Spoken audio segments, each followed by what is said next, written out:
Alrighty, so the new Diane is out. New summer Diane. Sorry, Mike's in the. I can't have the mic in the camera. But she is here, and very interesting character. We've messed with her a little bit today during the live stream. And I still stand by the fact that you should probably not be summoning for this character. I think the only reason that you would even want to summon for the character is if you maybe want to get more of the other characters out of the banner. Because at the moment, I mean, after messing with her quite a bit, we did all 3 of my Belmonts plus a couple of other Belmonts, and it's a little bit later in the day. It's day 1 of you know, the new Diane coming out, so I imagine a lot of the people who already have sort of done their summons and everything like that have more than likely already done their you know, their Belmonts for, or I say Belmonts, original demons for the day.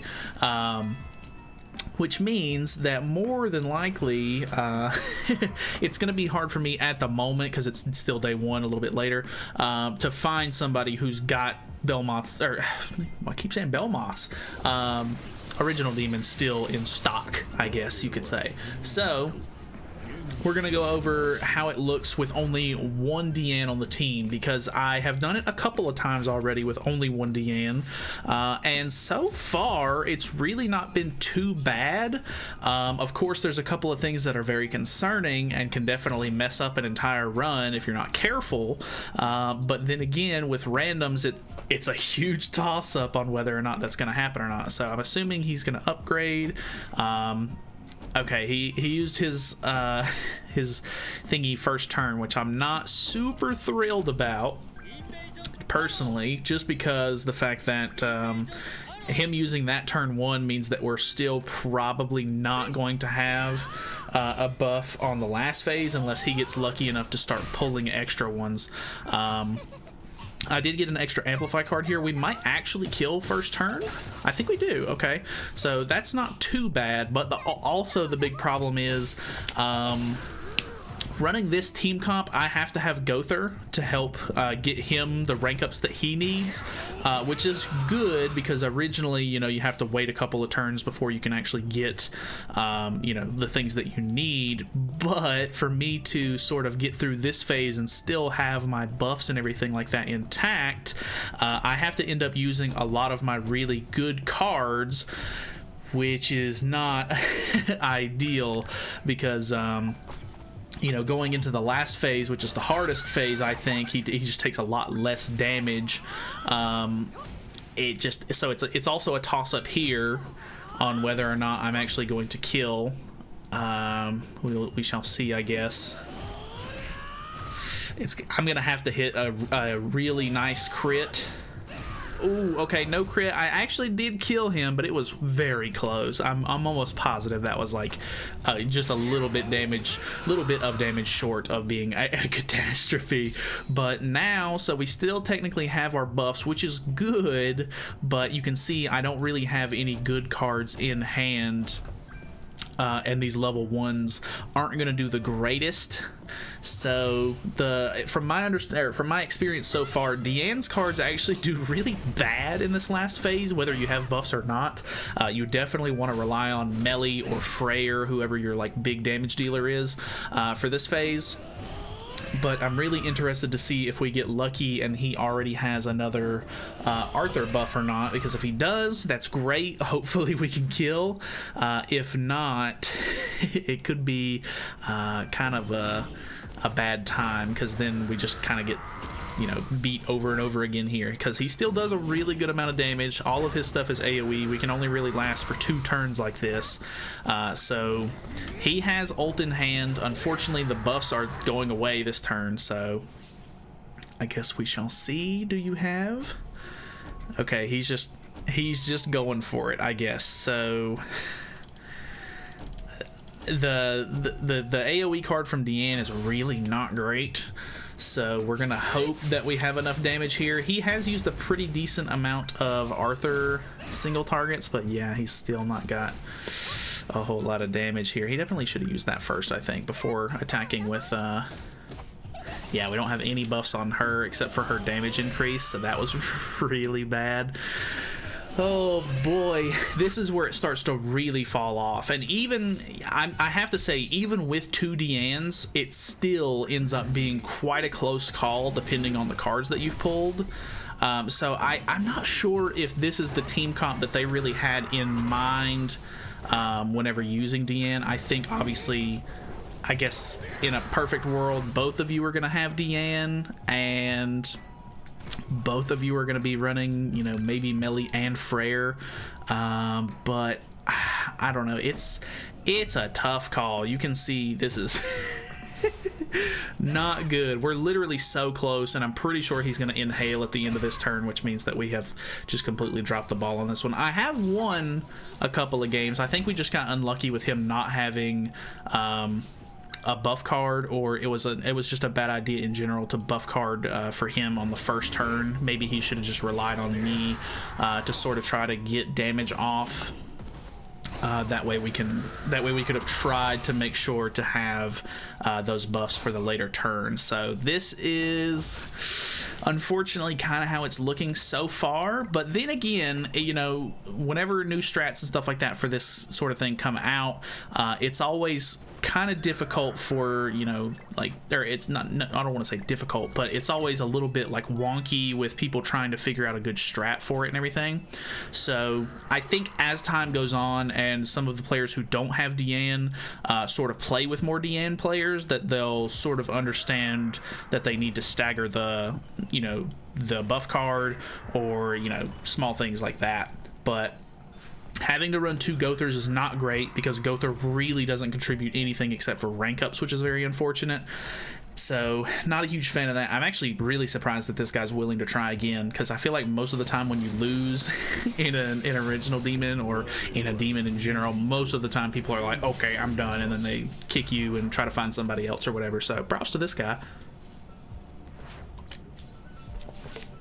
But I don't know. Overall, I still really like the character. I think that she's really cool. I don't have her at level 100 yet, but I don't really think I need it. Okay, so I think he's keeping his whatchamacallit. I think he's going to keep his rank up for next turn, which is probably smart. I think the way he's playing this, I definitely think that he should have used those 2 Arthur cards first. He's not really getting max value out of Melee here, but this is definitely smart. He's trying to stagger it a little bit this time, which is definitely good.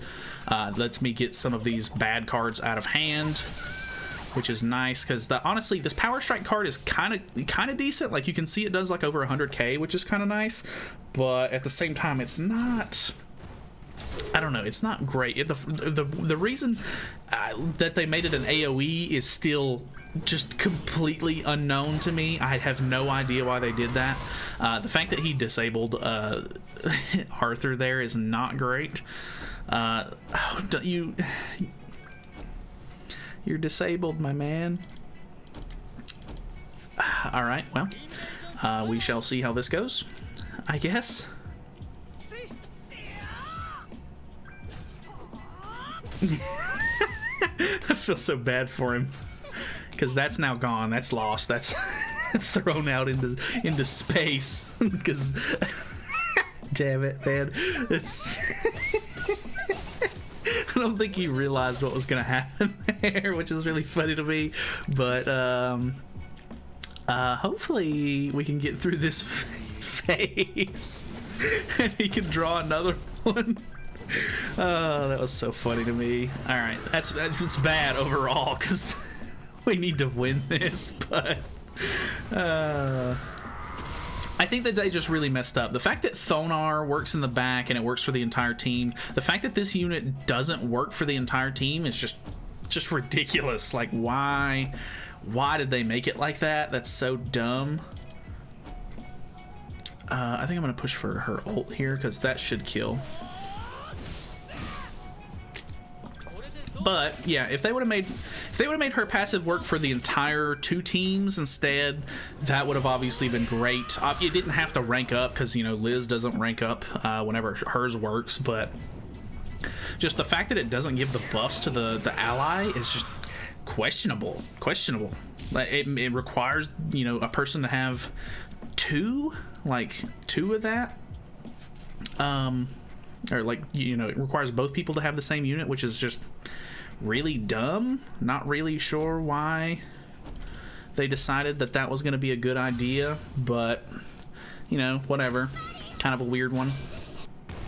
All right, get a little bit of a buff going. He uses ults, which is good because that means we can get through the like the ranged attack only.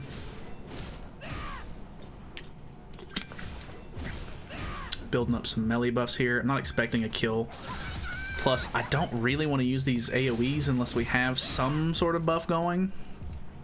Like, I could have maybe used that, and I really doubt it would have killed, if I'm being completely honest with myself.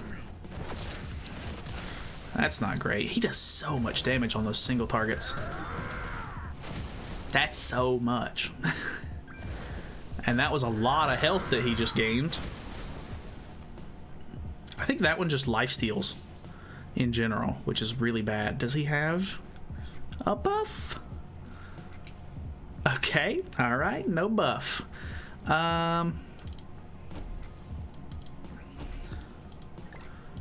Let's get him to do a little bit of damage, hopefully, and then I'll just go ahead and melee attack.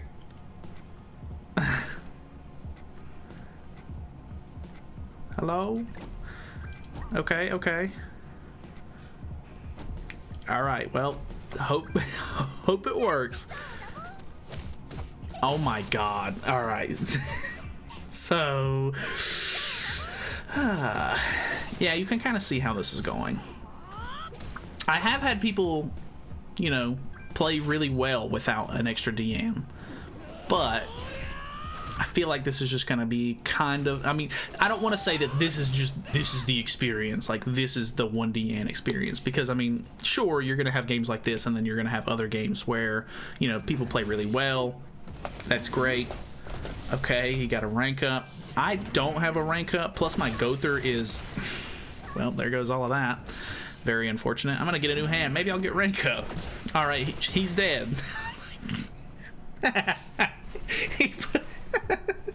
So stupid.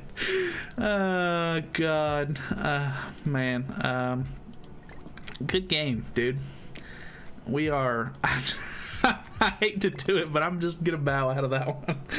All right, well, this was the 1 Diane experience. I don't know what you expected it to be. I do want to say, for the record, it's not always like that. You can get good teammates, and I'm not saying that he's a bad teammate, but if you don't have 2 Dianes, RNG is going to be really bad, because, you know, even with 2 Dianes, you have to have somebody running a Gother so that way everybody gets level 3s. But having 2 really big damage dealers, meaning, you know, having somebody with Freyr and melee and Diane to do enough damage, you know, on those off turns or whatever, and then going into the last phase with good cards is kind of integral for, you know, the whole like fast clear. And even then, you know, I don't even care if it's a fast clear, but running this Diane with somebody who doesn't have Diane ends up not being fast and not being efficient, which is really not good. So don't recommend you summon. I think that you should keep saving. I don't think that this character is worth it at the moment. Maybe there will be better strats or something like that, you know, developed in the near future, or, you know, more, you know, whatever the case may be. Maybe they'll put her on more banners and more. She'll be more accessible, hopefully. So that is basically it. I know it was a little bit lengthier than I wanted it to be, but I don't know. It's kind of a funny matchup that we had there. So yeah, that's it from me. Thank you guys so much for watching. Hopefully you guys enjoyed the video. Feel free to subscribe if you have not already, and I will see you guys in the next video.